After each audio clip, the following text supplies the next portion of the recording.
मेरे प्रिय आत्मा, एक छोटी सी कहानी से मैं अपनी बात शुरू करना चाहूंगा।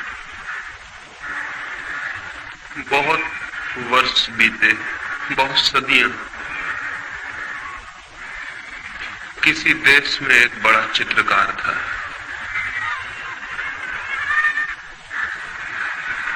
वो जब अपनी युवावस्था में था, उसने सोचा कि मैं एक ऐसा चित्र बनाऊं जिसमें भगवान का आनंद झलकता हो। मैं ऐसी दो आंखें चित्रित करूं जिनमें अनंत शांति झलकती हो। मैं ऐसे एक व्यक्ति को खोजूं, एक ऐसे मनुष्य को जिसका चित्र जीवन के जो पार है, जगत से जो दूर है, उसकी खबर लाता हो। और वो अपने देश के गांव-गांव घूमा, जंगल जंगल उसने छाना उस आदमी को जिसकी प्रतिछवि वो बना सके। और आखिर एक पहाड़ पर गाय चराने वाले एक चरवाहे को उसने खोज लिया। उसकी आंखों में कोई झलक थी, उसके चेहरे की रूपरेखा में कोई दूर की खबर थी। उसे देखकर ही लगता था कि मनुष्य के भीतर परमात्मा भी है। उसने उसके चित्र को बनाया। उस चित्र की लाखों प्रतियां गांव-गांव, दूर-दूर के देशों में बिकी। लोगों ने उस चित्र को घर में टांग कर अपने को धन्य समझा। फिर 20 वर्ष बाद वो चित्रकार बूढ़ा हो गया था और उस चित्रकार को एक ख्याल और आया। जीवन भर के अनुभव से उसे पता चला था कि आदमी में भगवान ही अगर अकेला होता तो ठीक था, आदमी में शैतान भी दिखाई पड़ता है। उसने सोचा कि मैं एक चित्र और बनाऊं जिसमें आदमी के भीतर शैतान की छवि हो, तब मेरे दोनों चित्र पूरे मनुष्य के चित्र बन सकेंगे। वो फिर गया बुढ़ापे में, जुआ घरों में, शराब खानों में, पागल घरों में। उसने खोजबीन की उस आदमी की जो आदमी ना हो, शैतान हो, जिसकी आंखों में नरक की लपटें जलती हों, जिसके चेहरे की आकृति उस सब का स्मरण दिलाती हो जो अशुभ है, कुरूप है, असुंदर है। वो पाप की प्रतिमा की खोज में निकला। एक प्रतिमा उसने परमात्मा की बनाई थी, वो एक प्रतिमा पाप की भी बनाना चाहता था। और बहुत खोजने के बाद एक कारागृह में उसे एक कैदी मिल गया जिसने 7 हत्याएं की थी और जो थोड़े ही दिनों बाद मृत्यु की प्रतीक्षा कर रहा था, फांसी पर लटकाया जाने को। उस आदमी की आंखों में नरक के दर्शन होते थे, घृणा जैसे साक्षात थी। उस आदमी की चेहरे की रूपरेखा ऐसी थी कि वैसा कुरूप मनुष्य खोजना मुश्किल था। उसने उसके चित्र को बनाया। जिस दिन उसका चित्र बन के पूरा हुआ, वो अपने पहले चित्र को भी लेकर कारागृह में आया और दोनों चित्रों को पास पास रख के देखने लगा कि कौन सी कलाकृति श्रेष्ठ बनी। तय करना मुश्किल था। चित्रकार खुद भी मुग्ध हो गया था। दोनों ही चित्र अद्भुत थे। कौन सा श्रेष्ठ था कला की दृष्टि से, यह तय करना मुश्किल था। और तभी उस चित्रकार को पीछे किसी की रोने की आवाज सुनाई पड़ी। लौट के देखा तो वो कैदी जंजीरों में बंधा रो रहा है जिसकी उसने तस्वीर बनाई थी। वो चित्रकार हैरान हुआ। उसने कहा कि मेरे दोस्त, तुम क्यों रोते हो? चित्रों को देखकर तुम्हें क्या तकलीफ हुई? उस आदमी ने कहा, मैंने इतने दिन तक छिपाने की कोशिश की, लेकिन आज मैं हार गया हूं। शायद तुम्हें पता नहीं कि पहली तस्वीर भी तुमने मेरी ही बनाई थी। ये दोनों तस्वीरें मेरी। 20 साल पहले पहाड़ पर जो आदमी तुम्हें मिला था वो मैं ही।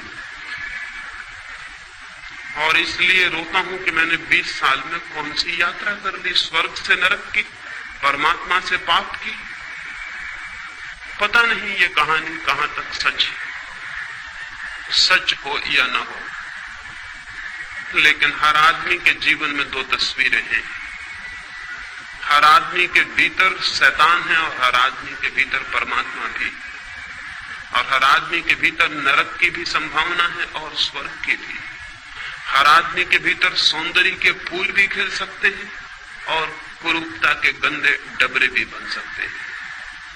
प्रत्येक आदमी इन दो यात्राओं के बीच निरंतर डोल रहा है। ये दो छोर हैं जिनमें से आदमी किसी को भी छू सकता है, और अधिक लोग नरक के छोर को छू लेते हैं, और बहुत कम सौभाग्यशाली हैं जो अपने भीतर परमात्मा को उघाड़ पाते हैं। क्या हम अपने भीतर परमात्मा को उघाड़ पाने में सफल हो सकते हैं? क्या हम वो प्रतिमा बनेंगे जहां परमात्मा की झलक मिले? ये कैसे हो सकता है? इस प्रश्न के साथ ही आज की दूसरी चर्चा में शुरू करना चाहता हूं। ये कैसे हो सकता है कि आदमी परमात्मा की प्रतिमा बने? ये कैसे हो सकता है कि आदमी का जीवन एक स्वर्ग बने, एक सुवास, एक सुगंध, एक सौंदर्य? ये कैसे हो सकता है कि मनुष्य उसे जान ले जिसकी कोई मृत्यु नहीं? ये कैसे हो सकता है कि मनुष्य परमात्मा के मंदिर में प्रविष्ट हो जाए? होता तो उल्टा है।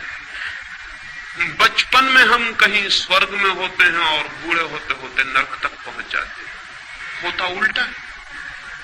होता यह है कि बचपन के बाद जैसे रोज हमारा पतन होता है। बचपन में तो किसी इनोसेंस, किसी निर्दोष संसार का हम अनुभव करते हैं, और फिर धीरे धीरे एक कपट से भरा हुआ, पाखंड से भरा हुआ मार्ग हम तय करते हैं। और बूढ़े होते होते न केवल हम शरीर से बूढ़े हो जाते हैं, बल्कि हम आत्मा से भी बूढ़े हो जाते हैं। न केवल शरीर दीनहीन, जीन जर्जर हो जाता है, बल्कि आत्मा भी पतित, दीन जर्जर हो जाती है।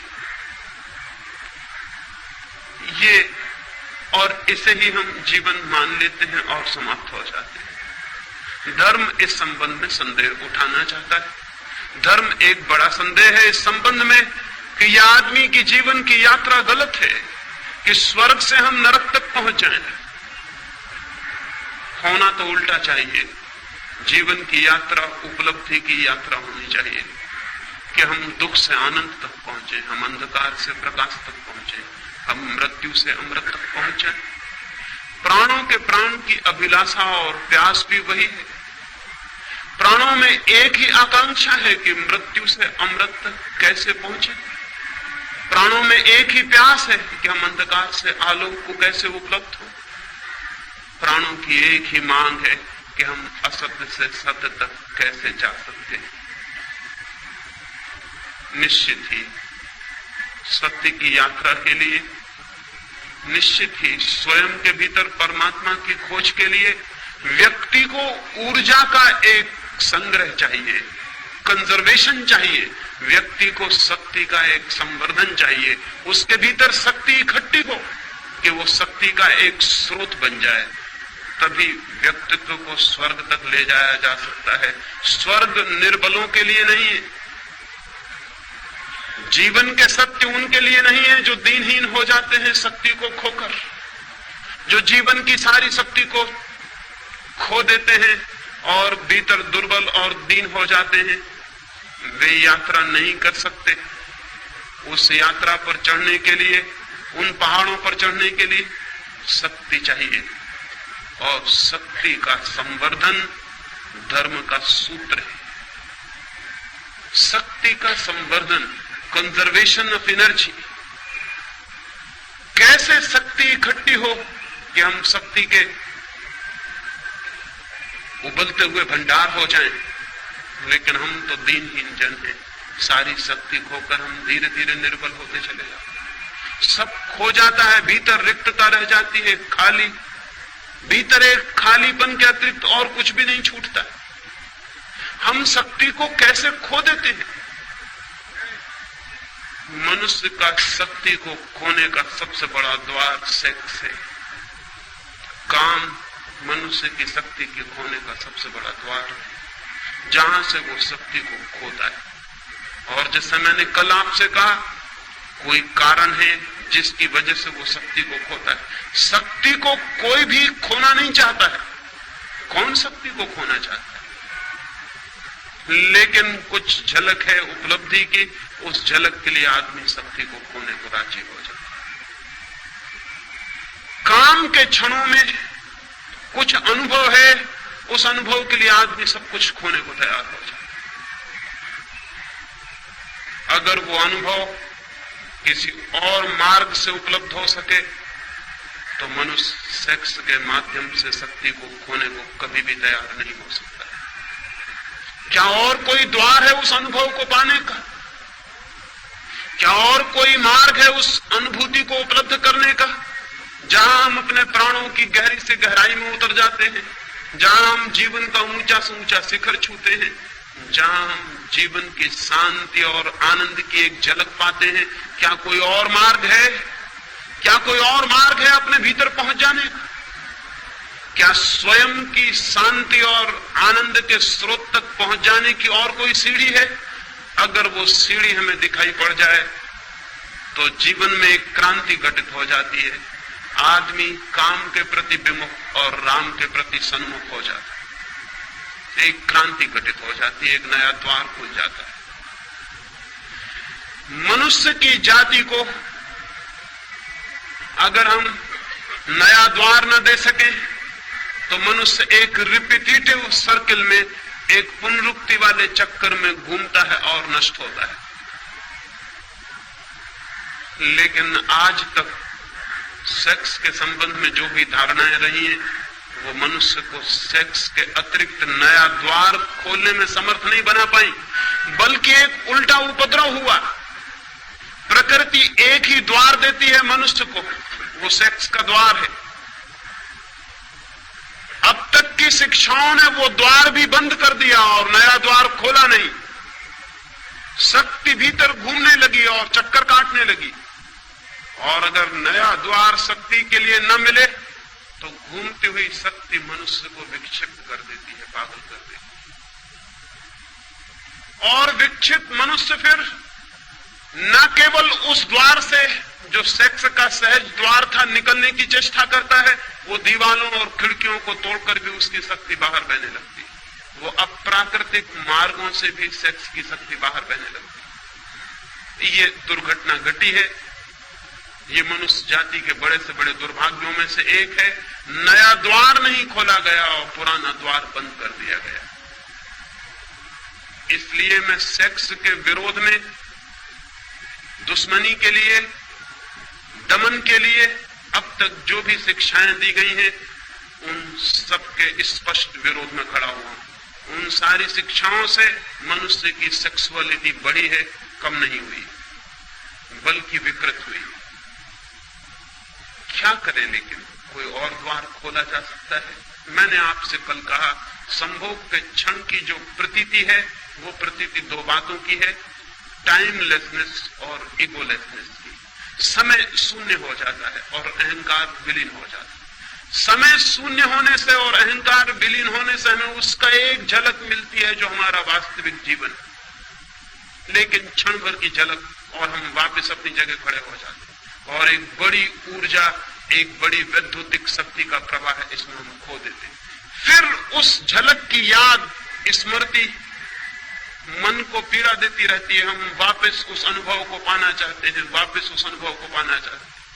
और वो झलक कितनी छोटी है, एक क्षण में खो जाती है। ठीक से उसकी स्मृति भी नहीं रह जाती कि क्या थी झलक, हमने क्या जाना था। बस एक धुन, एक अर्ज, एक पागल प्रतीक्षा रह जाती फिर उस अनुभव को पाने की। और जीवन भर आदमी इसी चेष्टा में संलग्न रहता है, लेकिन उस झलक को एक क्षण से ज्यादा नहीं पा सकता है। वही झलक ध्यान के माध्यम से भी उपलब्ध होती है। मनुष्य की चेतना तक पहुंचने के दो मार्ग हैं, काम और ध्यान, सेक्स और मेडिटेशन।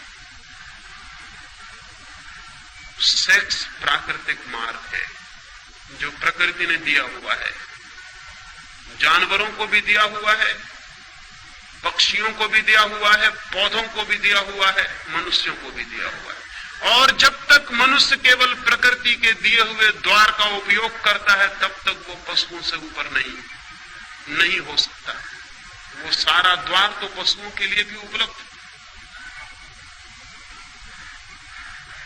मनुष्यता का प्रारंभ उस दिन से होता है जिस दिन से मनुष्य सेक्स के अतिरिक्त एक नया द्वार खोलने में समर्थ हो जाता है। उसके पहले हम मनुष्य नहीं है, नाम मात्र को मनुष्य। उसके पहले हमारे जीवन का केंद्र पशु का केंद्र है, प्रकृति का केंद्र है। तब तक हम उसके ऊपर नहीं उठ पाए, उसे ट्रांसेंड नहीं कर पाए, उसका अतिक्रमण नहीं कर पाए। तब तक हम पशुओं की भांति ही जीते हैं। हमने कपड़े मनुष्यों के पहन रखे, हमने भाषा मनुष्यों की बोलते, हमने सारा रूप मनुष्यों का पैदा कर रखा है, लेकिन भीतर गहरे से गहरे मन के तल पर हम पशुओं से ज्यादा नहीं होते, नहीं हो सकते हैं। और इसलिए जरा सा मौका मिल जाए और हमारी मनुष्यता को जरा सी छूट मिल जाए तो हम तत्काल पशु हो जाते हैं। हिंदुस्तान पाकिस्तान का बंटवारा हुआ और हमें दिखाई पड़ गया कि आदमी के कपड़ों के भीतर जानवर बैठा हुआ है। हमें दिखाई पड़ गया कि वो लोग जो कल मस्जिद में प्रार्थना करते थे और मंदिर में गीता पढ़ते थे, वो क्या कर रहे हैं? वो हत्याएं कर रहे हैं, वो बलात्कार कर रहे हैं, वो सब कुछ कर रहे हैं। वही लोग जो मंदिरों में मस्जिदों में दिखाई पड़ते थे, वही लोग बलात्कार करते हुए दिखाई पड़ने लगे। क्या हो गया इनको? अभी दंगा फसाद हो जाए, अभी यहां दंगा हो जाए और यही आदमी को दंगे में मौका मिल जाएगा अपनी आदमियत से छुट्टी ले लेने, और फौरन वो जो भीतर छिपा हुआ पशु है प्रकट हो जाए। वो हमेशा तैयार है, वो प्रतीक्षा कर रहा है कि मुझे मौका मिल जाए।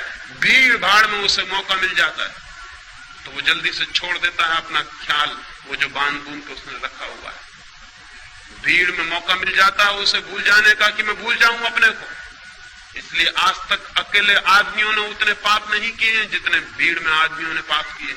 अकेला आदमी थोड़ा डरता है कि कोई देख लेगा, अकेला आदमी थोड़ा सोचता है कि मैं ये क्या कर रहा हूं। अकेले आदमी को अपने कपड़ों की थोड़ी फिक्र होती है कि लोग क्या कहेंगे, जानवर हो। लेकिन जब बड़ी भीड़ होती है तो अकेला आदमी कहता आप कौन देखता, आप कौन पहचानता। वो भीड़ के साथ एक हो जाता है, उसकी आइडेंटिटी मिट जाती है। अब वो फला नाम का आदमी नहीं, अब एक बड़ी भीड़ है, और बड़ी भीड़ जो करती है वो भी करता है, हत्या करता है, आग लगाता है, बलात्कार करता है। भीड़ में उसे मौका मिल जाता है कि वो अपने पशु को फिर से छुट्टी दे दे जो उसके भीतर छिपा है। और इसीलिए आदमी 10-5 वर्षों में युद्ध की प्रतीक्षा करने लगता है, दंगों की प्रतीक्षा करने लगता है। अगर हिंदू मुस्लिम का बहाना मिल जाए तो हिंदू मुस्लिम सही, अगर हिंदू मुस्लिम का ना मिले तो गुजराती मराठी भी काम कर सकता है। अगर गुजराती मराठी ना हो तो हिंदी बोलने वाला और गैर हिंदी बोलने वाला भी काम कर सकता है। कोई भी बहाना चाहिए आदमी को, उसके भीतर के पशु को छुट्टी चाहिए। वो घबरा जाता है, पशु भीतर बंद रहते रहते वो कहता है मुझे प्रकट होने दो। और आदमी के भीतर का पशु तब तक नहीं मिटता है जब तक पशुता का जो सहज मार्ग है उसके ऊपर मनुष्य की चेतना ना उठे। पशुता का सहज मार्ग, हमारी ऊर्जा, हमारी शक्ति का एक ही द्वार है बहने का, वो है सेक्स। और वो द्वार बंद कर दें तो कठिनाई खड़ी हो जाती है। उस द्वार को बंद करने के पहले नए द्वार का उद्घाटन होना जरूरी है, जीवन चेतना नई दिशा में प्रवाहित हो सके। लेकिन ये हो सकता है ये आज तक किया नहीं गया, नहीं किया गया क्योंकि दमन सरल मालूम पड़ा, रूपांतरण कठिन। दबा देना किसी बात को आसान है, बदलने की विधि और साधना की जरूरत है। इसलिए हमने सरल मार्ग का उपयोग किया कि दबा दो अपने भीतर। लेकिन हम ये भूल गए कि दबाने से कोई चीज नष्ट नहीं होती है, दबाने से और बलशाली हो जाती। और हम ये भी भूल गए कि दबाने से हमारा आकर्षण और गहरा होता है। जिसे हम दबाते हैं वो हमारे चेतना की और गहरी परतों में प्रविष्ट हो जाता है। हम उसे दिन में दबा लेते हैं, वो सपनों में हमारे आंखों में झूलने लगता है। हम उसे रोजमर्रा दबा लेते हैं, वो हमारे भीतर प्रतीक्षा करता है कि कब मौका मिल जाए, कब मैं फूट पड़ूं, निकल पड़ूं। जिसे हम दबाते हैं उससे हम मुक्त नहीं होते, हम और गहरे अर्थों में और गहराइयों में और अचेतन में और अनकॉन्शियस तक उसकी जड़ें पहुंच जाती हैं और वो हमें जकड़ लेता है। आदमी सेक्स को दबाने के कारण ही बन गया और जकड़ गया। और यही वजह है, पशुओं का तो सेक्स का कोई अवधि होती है, कोई पीरियड होता है वर्ष में। आदमी की कोई अवधि ना रही, कोई पीरियड ना रहा। आदमी 24 घंटे 12 महीने सेक्सुअल है। सारे जानवरों में कोई जानवर ऐसा नहीं कि जो 12 महीने और 24 घंटे कामुकता से भरा हुआ। उसका वक्त है, उसकी ऋतु है, वो आती है और चला जाता है, और फिर उसका स्मरण भी खो जाता है। आदमी को क्या हो गया? आदमी ने दबाया जिस चीज को, वो फैलकर उसके 24 घंटे और 12 महीने के जीवन पर फैल गई। कभी आपने इस पर विचार किया कि कोई पशु हर स्थिति में हर समय कामुक नहीं होता, लेकिन आदमी हर स्थिति में हर समय कामुक है। जैसे कामुकता उबल रही है, जैसे कामुकता ही सब कुछ है। ये कैसे हो गया? ये दुर्घटना कैसे संभव हुई है? पृथ्वी पर सिर्फ मनुष्य के साथ हुई है और किसी जानवर के साथ नहीं। क्यों? एक ही कारण है, सिर्फ मनुष्य ने दबाने की कोशिश की है, और जिसे दबाया वो जहर की तरह सब तक फैल गया। और दबाने के लिए हमें क्या करना पड़ा? दबाने के लिए हमें निंदा करनी पड़ी, दबाने के लिए हमें गाली देनी पड़ी, दबाने के लिए हमें अपमानजनक भावनाएं पैदा करनी पड़ी। हमें कहना पड़ा सेक्स पाप है, हमें कहना पड़ा कि सेक्स नरक है, हमें कहना पड़ा कि जो सेक्स में है वो गरेत है, निंदित है। हमें ये सारी गालियां खोजनी पड़ी, तभी हम दबाने में सफल हो सके। और हमें ख्याल भी नहीं कि इन निंदाओं और गालियों के कारण हमारा सारा जीवन जहर से भर गया। नीत्शे ने एक वचन कहा है जो बहुत अर्थपूर्ण है। उसने कहा है कि धर्मों ने जहर खिला के सेक्स को मार डालने की कोशिश की थी। सेक्स मरा तो नहीं, सिर्फ जहरीला होकर जिंदा है। मर भी जाता तो ठीक था, वो मरा नहीं। लेकिन और गड़बड़ हो गई बात, वो जहरीला भी हो गया और जिंदा है। ये जो सेक्सुअलिटी है, ये जहरीला सेक्स है। सेक्स तो पशुओं में भी है, काम तो पशुओं में भी है, क्योंकि काम जीवन की ऊर्जा है। लेकिन सेक्सुअलिटी, कामुकता सिर्फ मनुष्य में, कामुकता पशुओं में नहीं। पशुओं की आंखों में देखें, वहां कामुकता दिखाई नहीं पड़ेगी। आदमी की आंखों में झांके, वहां एक कामुकता का रस झलकता हुआ दिखाई पड़ेगा। इसलिए पशु आज भी एक तरह से सुंदर है, लेकिन दमन करने वाले पागलों की कोई सीमा नहीं कि वो कहां तक बढ़ जाएंगे। मैंने कल आपको कहा था कि अगर हमें दुनिया को सेक्स से मुक्त करना है तो बच्चे और बच्चियों को एक दूसरे के निकट लाना होगा। इसके पहले कि उनमें सेक्स जागे, 14 साल के पहले वे एक दूसरे के शरीर से इतने स्पष्ट रूप से परिचित हो ले कि वो आकांक्षा विलीन हो जाए। लेकिन अमेरिका में अभी अभी एक नया आंदोलन चला है, और वो नया आंदोलन वहां के बहुत धार्मिक लोग चला रहे हैं। शायद आपको पता भी ना हो, वो नया आंदोलन बड़ा अद्भुत। वो आंदोलन ये है कि सड़कों पर गाय, भैंस, घोड़े, कुत्ता, बिल्ली को भी बिना कपड़ों के नहीं निकाला जाए, उनको कपड़े पहन के निकाला जाए। उनको भी कपड़े पहनाने चाहिए, क्योंकि नंगे पशुओं को देखकर बच्चे बिगड़ सकते। बड़े मजे की बात है, नंगे पशुओं को देखकर बच्चे बिगड़ सकते हैं। अमेरिका के कुछ नीति शास्त्री इसके बाबत आंदोलन और संगठन और संस्थाएं बना रहे हैं कि पशुओं को भी सड़कों पर नग्न नहीं लाया जा सकता। आदमी को बचाने की इतनी कोशिशें चल रही हैं, और कोशिश बचाने की जो करने वाले लोग हैं वही आदमी को नष्ट कर रहे हैं। कभी आपने ख्याल किया कि पशु अपनी नग्नता में भी अद्भुत है और सुंदर है? उसकी नग्नता में भी वो निर्दोष, सरल और सीधा है। कभी आपको पशु नग्न है ये भी ख्याल शायद ही आया हो,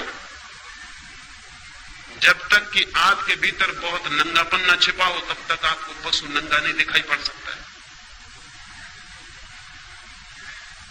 लेकिन वे जो भयभीत लोग हैं, वे जो डरे हुए लोग हैं, वे भय और डर के कारण सब कुछ कर रहे हैं आज तक, और उनके सब करने से आदमी रोज नीचे से नीचे उतरता जा रहा है। जरूरत तो यह है कि आदमी भी किसी दिन इतना सरल हो कि नग्न खड़ा हो सके, निर्दोष और आनंद से भरा हुआ। जरूरत तो यह है, जैसे महावीर जैसा व्यक्ति नग्न खड़ा हो गया, लोग कहते हैं कि उन्होंने कपड़े छोड़े, कपड़ों का त्याग किया। मैं कहता हूं न कपड़े छोड़े न कपड़ों का त्याग किया, चित्त इतना निर्दोष हो गया होगा, इतना इनोसेंट जैसे छोटे बच्चों का, तो वे नग्न खड़े हो गए होंगे। क्योंकि ढांकने को जब कुछ भी नहीं रह जाता तो आदमी नग्न हो सकता है। जब तक ढांकने को कुछ है हमारे भीतर, तब तक आदमी अपने को छिपाएगा। जब ढांकने को कुछ भी नहीं है तो नग्न हो सकता है। चाहिए तो एक ऐसी पृथ्वी कि आदमी भी इतना सरल होगा कि नग्न होने में भी उसे कोई पश्चाताप, कोई पीड़ा न होगी, नग्न होने में भी उसे कोई अपराध न होगा। आज तो हम कपड़े पहनकर भी अपराधी मालूम होते हैं, हम कपड़े पहन के भी नंगे हैं, और ऐसे लोग भी रहे जो नग्न होकर भी नग्न नहीं थे। नंगापन मन की एक वृत्ति है, सरलता, निर्दोष चित्त, फिर नग्नता भी सार्थक हो जाती, अर्थपूर्ण हो जाती, वो भी एक सौंदर्य ले लेती है।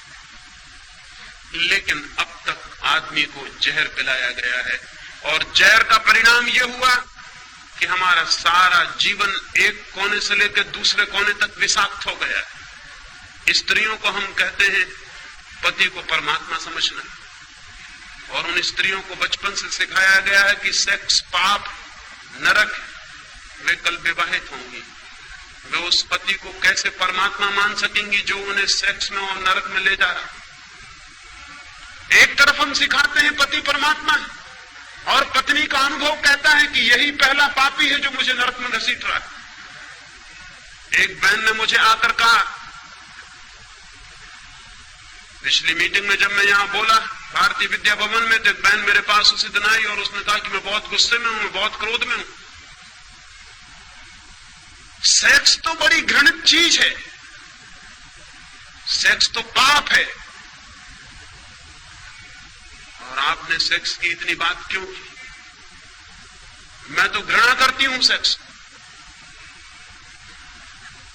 अब ये पत्नी है, इसका पति है, इसके बच्चे हैं, बच्चियां हैं, और ये पत्नी सेक्स को घृणा करती है। ये पति को कैसे प्रेम कर सकती है जो इसे सेक्स में ले जा रहा है? ये उन बच्चों को कैसे प्रेम कर सकती है जो सेक्स से पैदा हो रहे हैं? इसका प्रेम जहरीला रहेगा, इसके प्रेम में जहर छिपा रहेगा। पति और इसके बीच एक बुनियादी दीवार खड़ी रहेगी, बच्चों और इसके बीच एक बुनियादी दीवार खड़ी रहेगी, क्योंकि वो सेक्स की दीवार और सेक्स की कंडेमनेशन की वृत्ति बीच में खड़ी है। ये बच्चे पाप से आए, ये पति और मेरे बीच पाप का संबंध, और जिनके साथ पाप का संबंध है उनके प्रति हम मैत्रीपूर्ण हो सकते हैं, पाप के प्रति हम मैत्रीपूर्ण हो सकते हैं। सारी दुनिया का ग्रस्त जीवन नष्ट किया है सेक्स को गाली देने वाले, निंदा करने वाले लोगों ने, और उन्होंने इसे नष्ट करके जो दुष्परिणाम लाए हैं वो ये नहीं है कि सेक्स से लोग मुक्त हो गए हों। जो पति अपनी पत्नी और अपने बीच एक दीवार पाता है पाप की, वो पत्नी से कभी भी तृप्ति अनुभव नहीं कर पाता, तो आसपास की स्त्रियों को खोजता है, वेश्याओं को खोजता है, खोजेगा।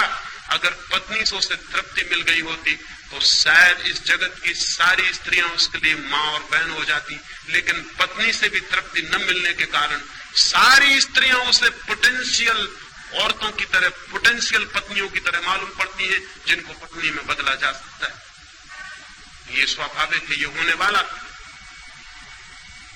ये होने वाला था, क्योंकि जहां तृप्ति मिल सकती थी वहां जहर है, वहां पाप है, और तृप्ति नहीं मिलती, और वो चारों तरफ भटकता है और खोजता है, और क्या क्या इजादें करता है खोज के आदमी। अगर उन सारी इजादों को हम सोचने बैठे तो घबरा जाएंगे कि आदमी ने क्या क्या इजादें की। लेकिन एक बुनियादी बात पर ख्याल नहीं किया कि वो जो प्रेम का कुआं था, वो जो काम का कुआं था, वो जहरीला बना दिया गया। और जब पति और पत्नी के बीच जहर का भाव हो, घबराहट का भाव हो, पाप का भाव हो, तो फिर ये पाप की भावना रूपांतरण नहीं करने देगी। अन्यथा मेरी समझ ये है कि एक पति और पत्नी अगर एक दूसरे के प्रति समझपूर्वक, प्रेम से भरे हुए, आनंद से भरे हुए और सेक्स के प्रति बिना निंदा के सेक्स को समझने की चेष्टा करेंगे, तो आज नहीं कल उनके बीच का संबंध रूपांतरित हो जाने वाला है। ये हो सकता है कि कल वही पत्नी मां जैसी दिखाई पड़ने लगे। गांधी जी 1930 के करीब श्रीलंका गए थे, उनके साथ कस्तूरबा साथ थी। संयोजकों ने समझा कि शायद गांधी जी की मां साथ आई हुई है, क्योंकि गांधी जी कस्तूरबा को खुद भी बाही कहते थे। लोगों ने समझा कि शायद उनकी मां होगी। संयोजकों ने परिचय देते हुए कहा कि गांधी जी आए हैं और बड़े सौभाग्य की बात, उनकी मां भी साथ आई हुई, वो उनके बगल में बैठी हुई। गांधी जी के सेक्रेटरी तो घबरा गए कि ये तो भूल हमारी, हमें बताना था कि साथ में कौन है, लेकिन अब तो बड़ी देर हो चुकी थी। गांधी तो मंच पर जाके बैठ भी गए थे और बोलना शुरू कर दिया। सेक्रेटरी घबराए हुए हैं कि गांधी पीछे क्या कहेंगे। उन्हें कल्पना भी नहीं हो सकती थी कि गांधी नाराज नहीं होंगे, क्योंकि ऐसे पुरुष बहुत कम हैं जो पत्नी को मां बनाने में समर्थ हो जाते। लेकिन गांधी जी ने कहा कि सौभाग्य की बात है कि जिन मित्र ने मेरा परिचय दिया है, उन्होंने भूल से एक सच्ची बात कह दी। कस्तूरबा कुछ वर्षों से मेरी मां हो गई, कभी वो मेरी पत्नी थी, लेकिन अब वो मेरी मां है। इस बात की संभावना है कि अगर पति और पत्नी काम को, संभोग को समझने की चेष्टा करें तो एक दूसरे के मित्र बन सकते हैं और एक दूसरे के काम के रूपांतरण में सहयोगी और साथी हो सकते हैं। और जिस दिन कोई पति और पत्नी अपने आपस के संभोग के संबंध को रूपांतरित करने में सफल हो जाते हैं, उस दिन उनके जीवन में पहली दफे एक दूसरे के प्रति अनुग्रह और ग्रेटिट्यूड का भाव पैदा होता है। उसके पहले नहीं। उसके पहले वे एक दूसरे के प्रति क्रोध से भरे रहते हैं। उसके पहले वे एक दूसरे के बुनियादी शत्रु बने रहते हैं। उसके पहले उनके बीच एक संघर्ष है, मैत्री नहीं। मैत्री उस दिन शुरू होती है जिस दिन वे एक दूसरे के साथी बनते हैं और उनके काम की ऊर्जा को रूपांतरण करने में माध्यम बन जाते। उस दिन एक अनुग्रह, एक ग्रेटिट्यूड, एक कृतज्ञता का भाव ज्ञापन होता है। उस दिन पुरुष आदर से भरता है स्त्री के प्रति, क्योंकि स्त्री ने उसे काम वासना से मुक्त होने में सहायता पहुंचाई। उस दिन स्त्री अनुग्रहित होती है पुरुष के प्रति कि उसने उसे साथ दिया और उसकी वासना से मुक्ति दिलवाई। उस दिन वे सच्ची मैत्री में बनते हैं, जो काम की नहीं, प्रेम की मैत्री। उस दिन उनका जीवन ठीक उस दिशा में जाता है जहां पत्नी के लिए पति परमात्मा हो जाता है और पति के लिए पत्नी परमात्मा हो जाता है उस दिन। लेकिन वो कुआं तो विषाक्त कर दिया गया है। इसलिए मैंने कल कहा कि मुझसे बड़ा शत्रु सेक्स का खोजना कठिन है, लेकिन मेरी शत्रुता का यह मतलब नहीं कि मैं सेक्स को गाली दूं और निंदा करूं। मेरी शत्रुता का मतलब यह है कि मैं सेक्स को रूपांतरित करने के संबंध में दिशा सूचन करूं। मैं आपको कहूं कि वो कैसे रूपांतरित हो सकता है। मैं कोयले का दुश्मन हूं क्योंकि मैं कोयले को हीरा बनाना चाहता हूं। मैं सेक्स को रूपांतरित करना चाहता हूं। वो कैसे रूपांतरित होगा, उसकी क्या विधि होगी। मैंने आपसे कहा एक द्वार खोलना जरूरी है, नया द्वार। बच्चे जैसे ही पैदा होते हैं वैसे ही उनके जीवन में सेक्स का आगमन नहीं हो जाता है। अभी देर है, अभी शरीर शक्ति इकट्ठी करेगा, अभी शरीर के अणु मजबूत होंगे। अभी उस दिन की प्रतीक्षा है जब शरीर पूरा तैयार हो जाएगा, ऊर्जा इकट्ठी होगी और द्वार जो बंद रहा है 14 वर्षों तक वो खुल जाएगा ऊर्जा के धक्के से और सेक्स की दुनिया शुरू होगी।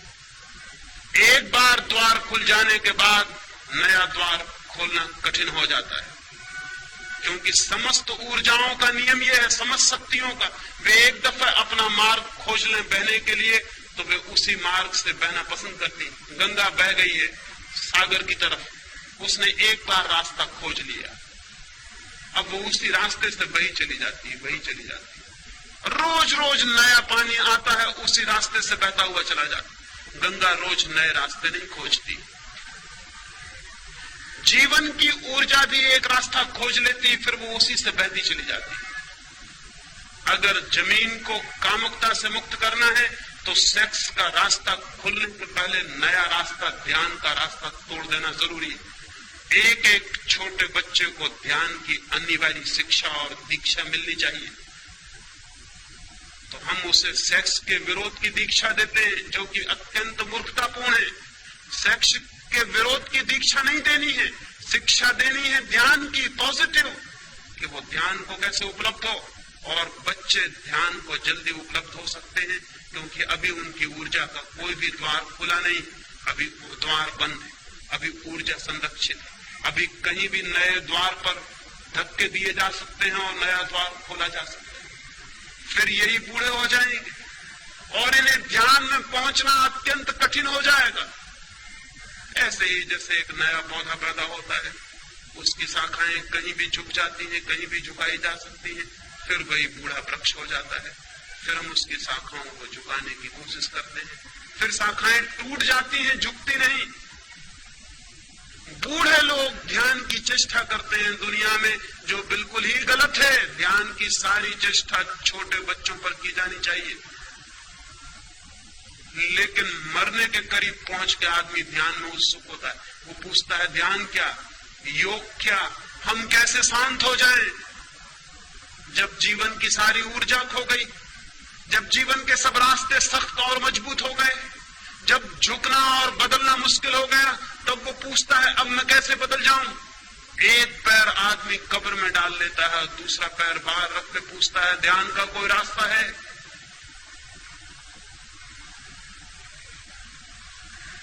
अजीब सी बात है, बिल्कुल पागलपन की बात है।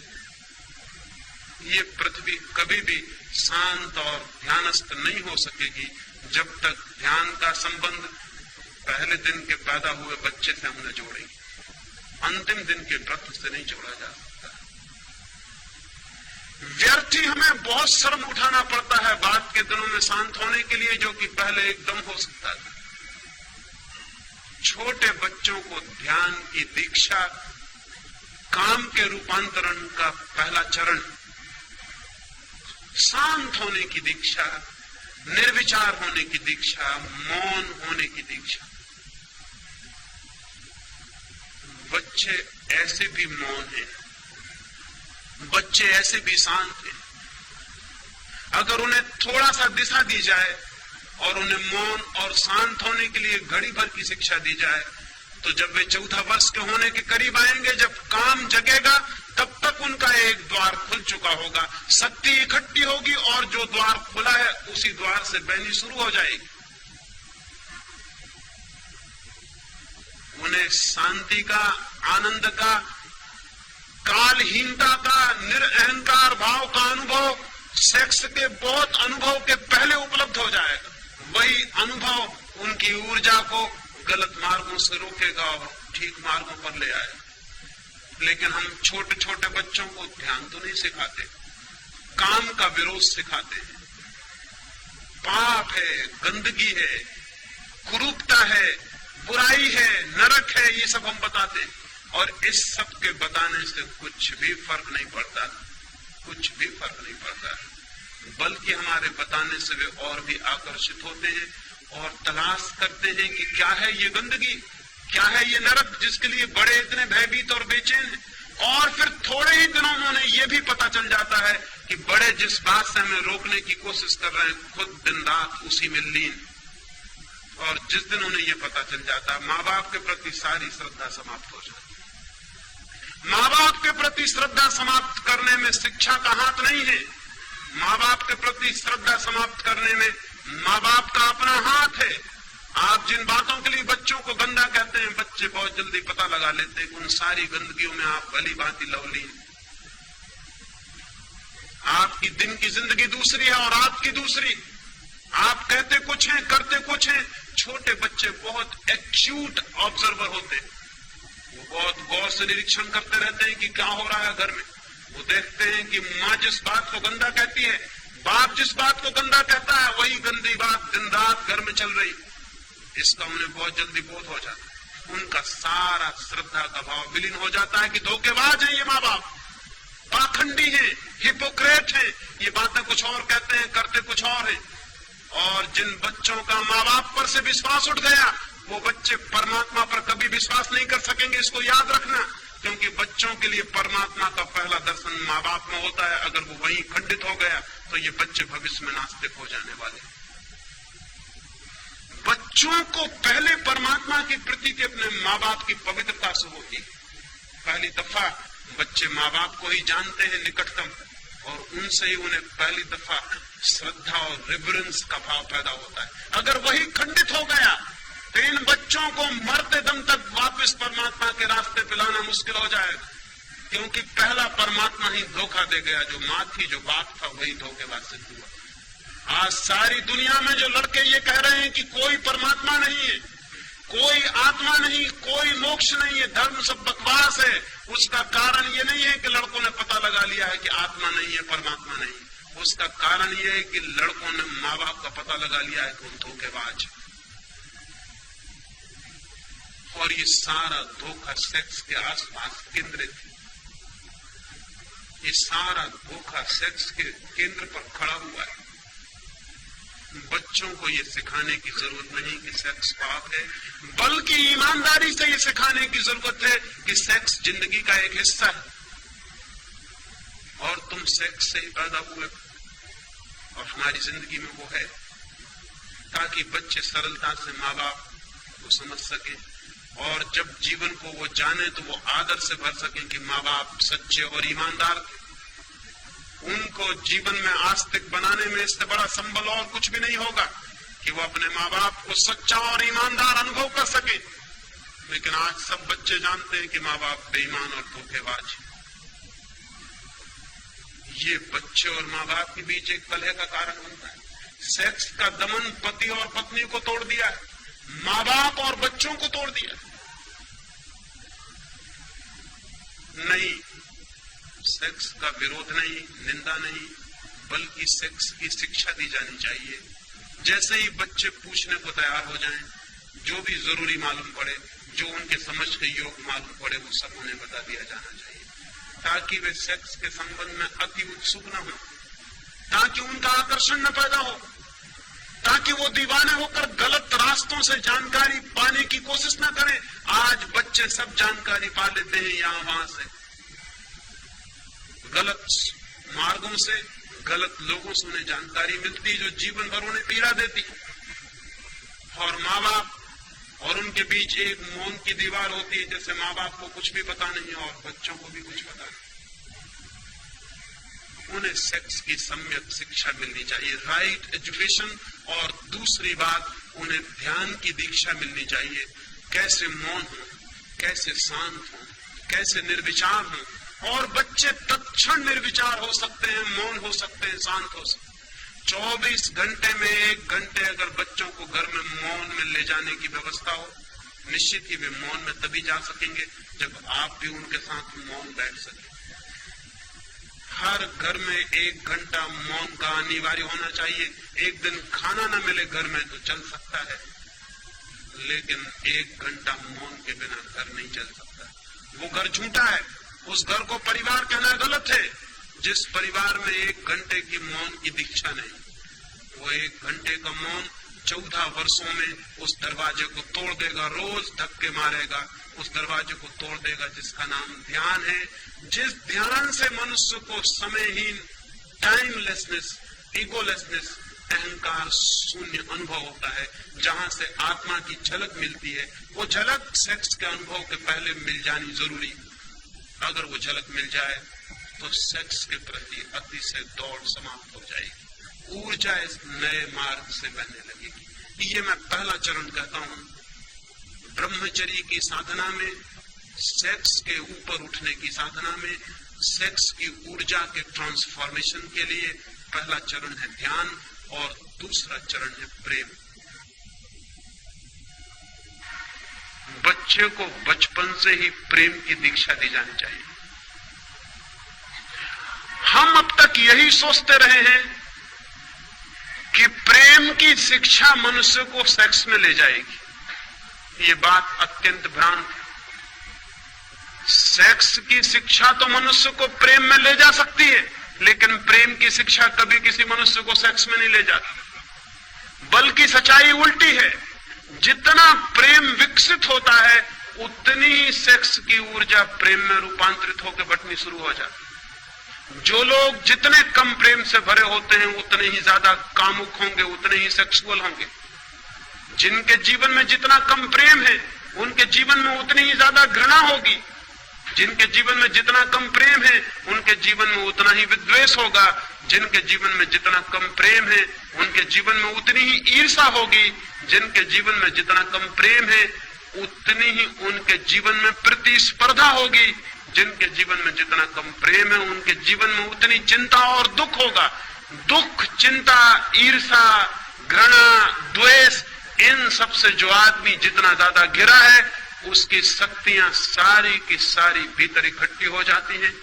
उनके निकास का कोई मार्ग नहीं रह जाता। उनके निकास का एक ही मार्ग रह जाता है, वो सेक्स। प्रेम शक्तियों का निकास बनता है। प्रेम बहाव है, क्रिएशन, सृजनात्मक है प्रेम, इसलिए वो बहता है और एक तृप्ति लाता है। वो तृप्ति सेक्स की तृप्ति से बहुत ज्यादा कीमती और गहरी। जिसे वो तृप्ति मिल गई वो फिर कंकड़ पत्थर नहीं बीनता, जिसे हीरे जवाहरात मिलने शुरू हो जाते। लेकिन घृणा से भरे आदमी को वो तृप्ति कभी नहीं मिलती। घृणा में वो तोड़ देता है चीजों को, लेकिन तोड़ने से कभी किसी आदमी को कोई तृप्ति नहीं मिलती। तृप्ति मिलती है निर्माण करने से। द्वेष से भरा आदमी संघर्ष करता है, लेकिन संघर्ष से कोई तृप्ति नहीं मिलती। तृप्ति मिलती है दान से, देने से, छीन लेने से नहीं।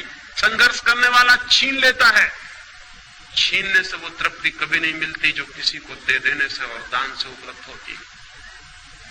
महत्वाकांक्षी आदमी एक पद से दूसरे पद की यात्रा करता रहता है, लेकिन कभी भी शांत नहीं हो पाता। शांत वे होते हैं जो पदों की यात्रा नहीं बल्कि प्रेम की यात्रा करते हैं, जो प्रेम के एक तीर्थ से दूसरे तीर्थ की यात्रा करते हैं। जितना आदमी प्रेमपूर्ण होता है उतना तृप्ति, एक कंटेंटमेंट, एक गहरा संतोष, एक आनंद का भाव, एक उपलब्धि का भाव उसके प्राणों के रग रग में बहने लगता है। उसके सारे शरीर से एक रस झलकने लगता है जो तृप्ति का रस है, जो आनंद का रस है। वैसा तृप्त आदमी सेक्स की दिशाओं में नहीं जाता। जाने के लिए, रोकने के लिए चेष्टा नहीं करनी पड़ती, वो जाता ही नहीं। क्योंकि यही तृप्ति क्षण भर को सेक्स से मिलती थी, प्रेम से ये तृप्ति 24 घंटे को मिल जाती। तो दूसरी दिशा है कि व्यक्तित्व का अधिकतम विकास प्रेम के मार्गों पर होना चाहिए। हम प्रेम करें, हम प्रेम दें, हम प्रेम में जिए। और जरूरी नहीं है कि हम प्रेम मनुष्य को ही देंगे तभी प्रेम की दीक्षा होगी। प्रेम की दीक्षा तो पूरे व्यक्तित्व के प्रेम पूर्ण होने की दीक्षा है। वो तो टू बी लविंग होने की दीक्षा है। एक पत्थर को भी हम उठाएं तो ऐसे उठा सकते हैं जैसे मित्र को उठा रहे हैं, और एक आदमी का हाथ भी हम ऐसे पकड़ सकते हैं जैसे शत्रु का हाथ पकड़े हुए।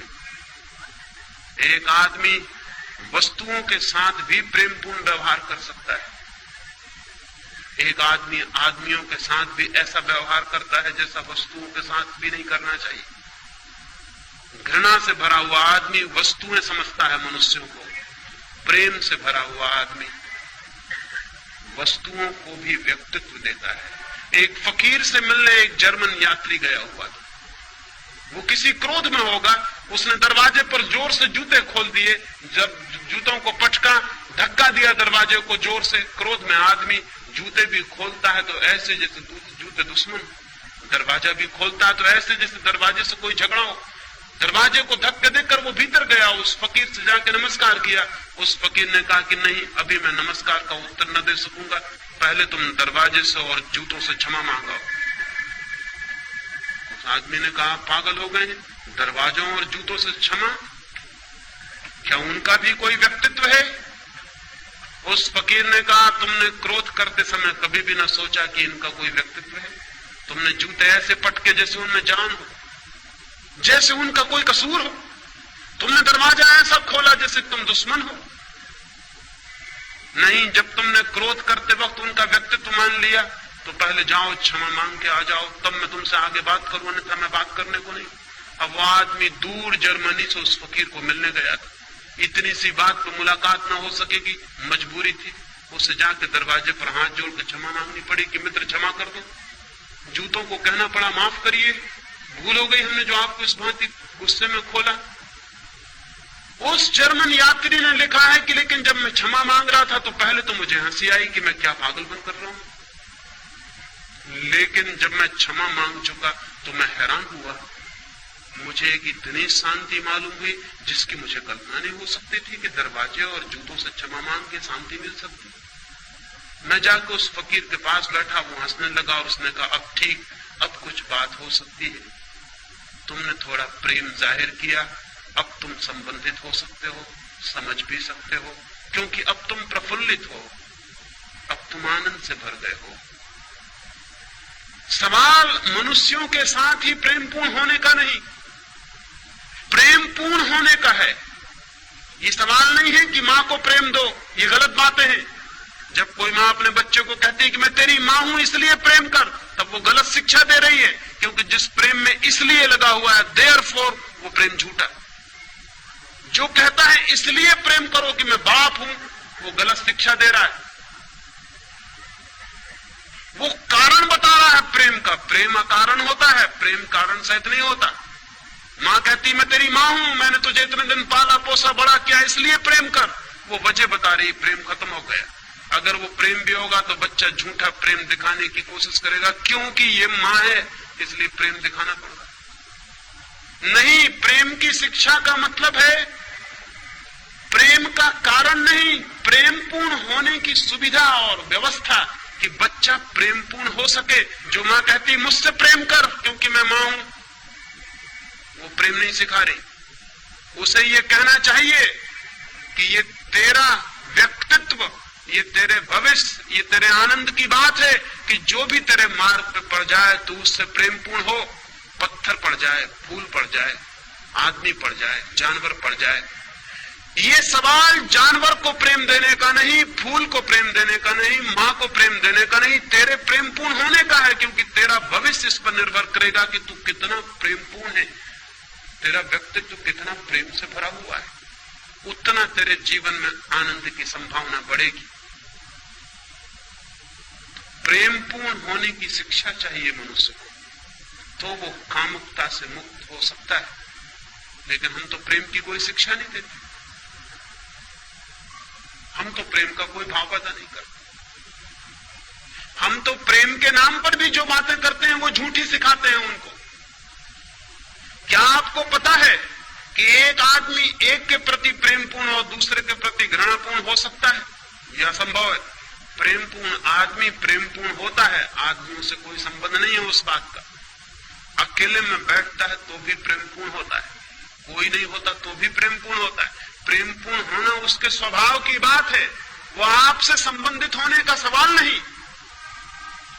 क्रोधी आदमी अकेले में भी क्रोधपूर्ण होता है, घृणा से भरा आदमी अकेले में भी घृणा से भरा होता है।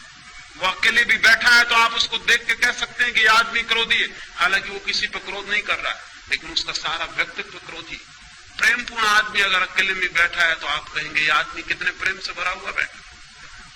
फूल एकांत में खिलते हैं जंगल के तो वहां भी सुगंध बिखेरते रहते हैं, चाहे कोई सूंघने वाला हो या ना हो।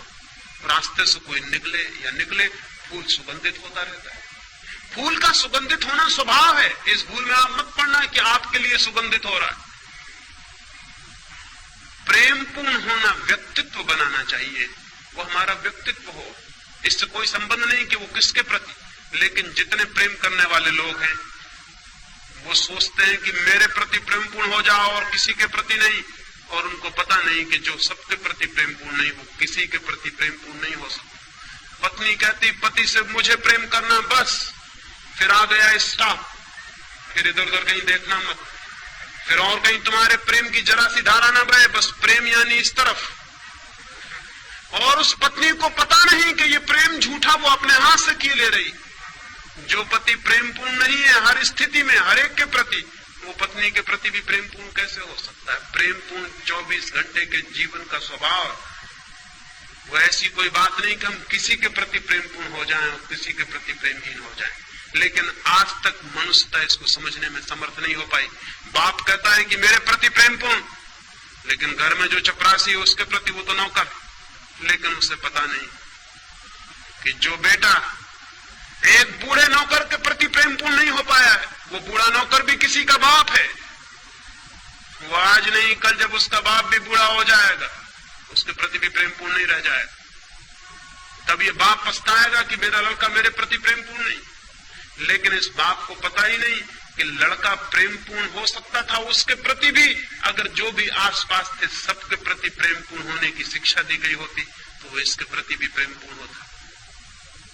प्रेम स्वभाव की बात है, संबंध की बात नहीं। प्रेम रिलेशनशिप नहीं है।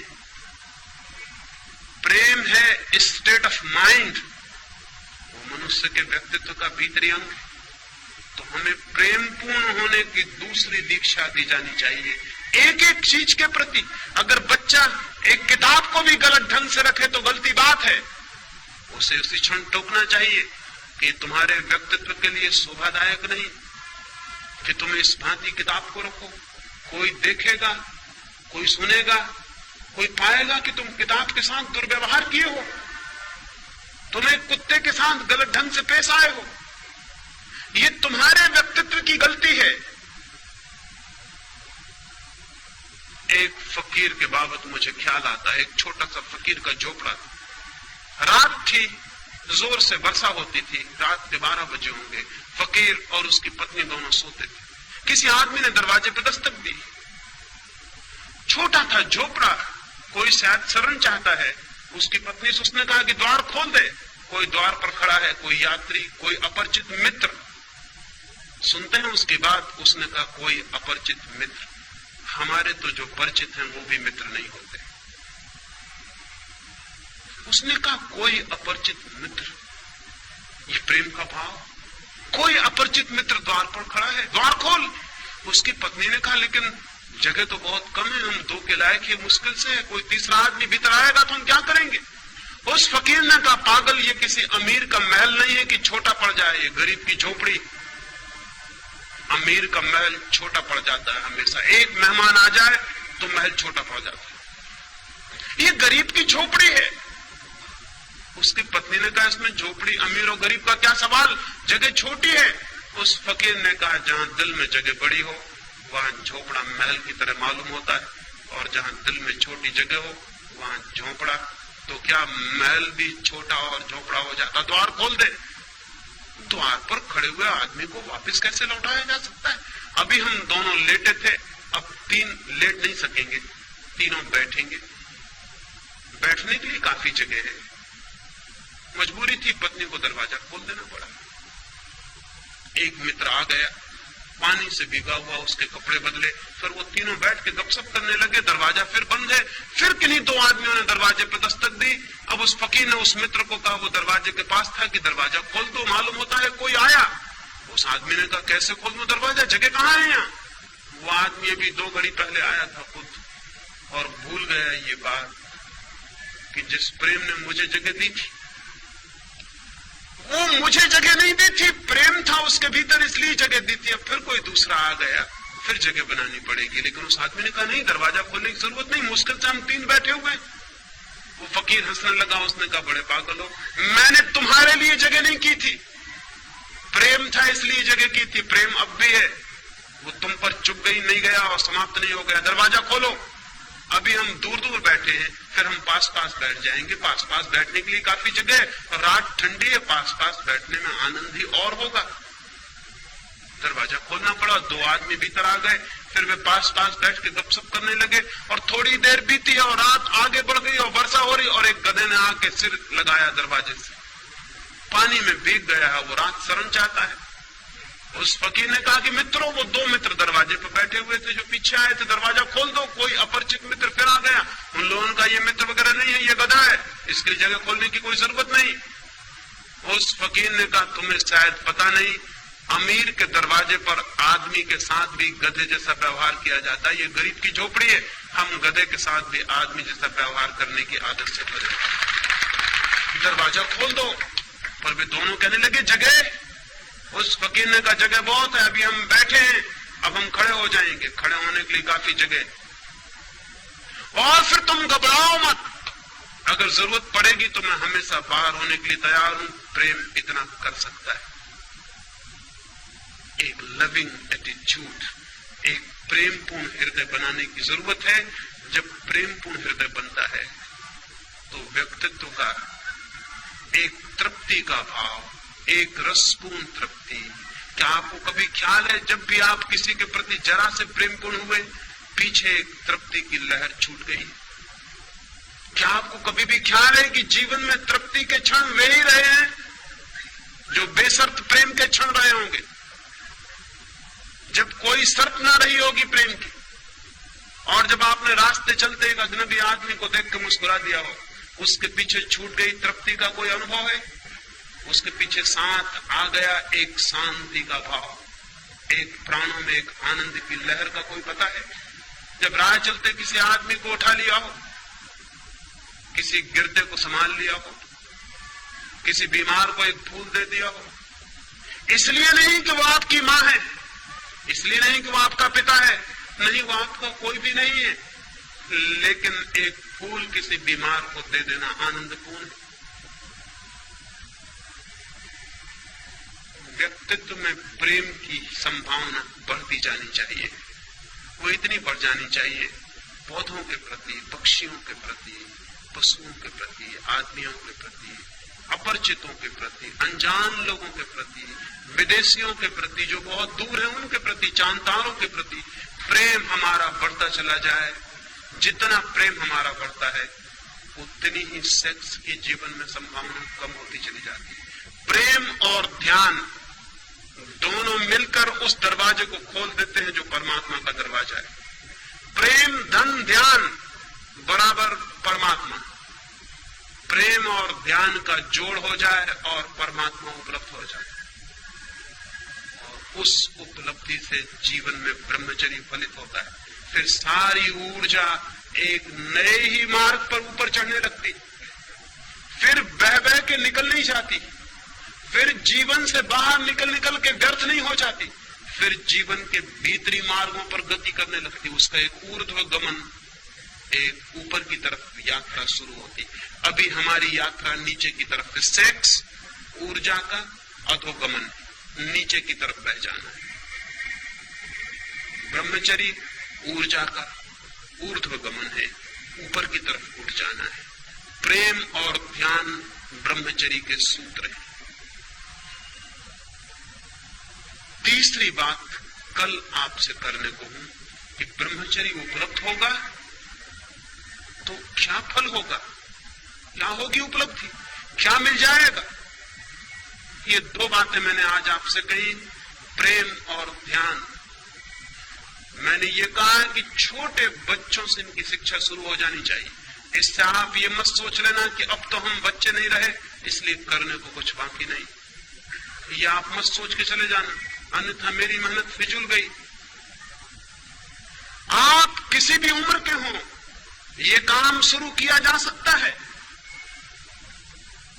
ये काम कभी भी शुरू किया जा सकता है। हालांकि जितनी उम्र बढ़ती चली जाती है उतना मुश्किल होता चला जाता है। बच्चों के साथ हो सके सौभाग्य, लेकिन कभी भी हो सके सौभाग्य इतनी देर कभी भी नहीं हुई है कि हम कुछ भी ना कर सके। हम आज शुरू कर सकते हैं, और जो लोग सीखने के लिए तैयार हैं वो बूढ़े में भी बच्चों जैसे ही होते हैं, वो बुढ़ापे में भी शुरू कर सकते हैं अगर उनकी सीखने की क्षमता है, अगर लर्निंग का एटीट्यूड है, अगर वो इस ज्ञान से नहीं भर गए कि हमने सब जान लिया और सब पा लिया, तो वे सीख सकते हैं और वे छोटे बच्चों की भांति नई यात्रा शुरू कर सकते हैं। बुद्ध के पास एक भिक्षु कुछ वर्षों से दीक्षित था।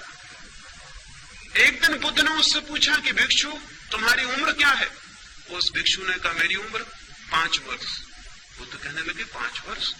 तुम तो कोई 70 वर्ष के मालूम पड़ते हो, कैसा झूठ बोलते हो? उस भिक्षु ने कहा लेकिन 5 वर्ष पहले ही मेरे जीवन में ध्यान की किरण फूटी। 5 वर्ष पहले ही मेरे जीवन में प्रेम की वर्षा हुई। उसके पहले मैं जीता था वो सपने में जीना था, वो नींद में जीना था, उसकी गिनती अब मैं नहीं करता हूं, कैसे करूं?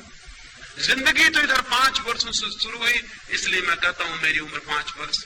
बुद्ध ने अपने भिक्षुओं से कहा, भिक्षुओं इस बात को ख्याल में रख लेना, अपनी उम्र आज से तुम भी इसी तरह जोड़ना, यही उम्र को नापने का ढंग समझना। अगर प्रेम और ध्यान का जन्म नहीं हुआ है तो उम्र फिजूल चली गई। अभी आपका ठीक जन्म भी नहीं हुआ है और कभी भी इतनी देर नहीं हुई जबकि हम प्रयास करें, श्रम करें और हम अपने नए जन्म को उपलब्ध न हो जाए। इसलिए मेरी बात से ये नतीजा मत निकाल लेना आप कि आप तो बचपन के पार हो चुके, इसलिए ये बात आने वाले बच्चों के लिए। कोई आदमी किसी भी क्षण इतने दूर नहीं निकल गया है कि वापस न लौट आए।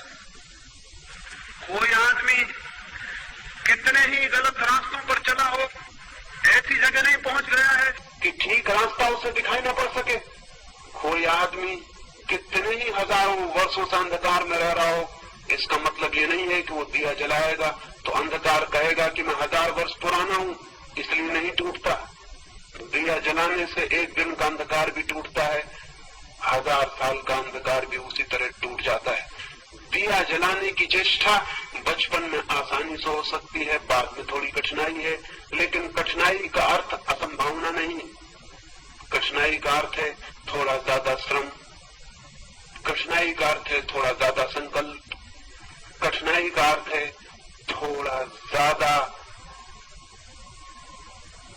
लगन पूर्वक, ज्यादा सातत्य से तोड़ना पड़ेगा व्यक्तित्व की जो बंदी धाराएं हैं उनको और नए मार्ग खोलने पड़ेंगे। लेकिन जब नए मार्ग की जरा सी भी किरण फूटनी शुरू होती है तो सारा श्रम ऐसा लगता है कि हमने कुछ भी नहीं किया और बहुत कुछ पा लिया है। जब एक किरण भी आती है उस आनंद की, उस सत्य की, उस प्रकाश की, तो लगता है हमने तो बिना कुछ किए पा लिया है, क्योंकि हमने जो किया था उसका तो कोई भी मूल्य नहीं था। जो हाथ में आ गया है वो तो अमूल्य है। इसलिए ये भाव मन में आप न लेंगे, ऐसी मेरी प्रार्थना है। मेरी बातों को इतनी शांति और प्रेम से सुना उसके लिए बहुत बहुत अनुग्रहित हूँ और अंत में सबके भीतर बैठे परमात्मा को प्रणाम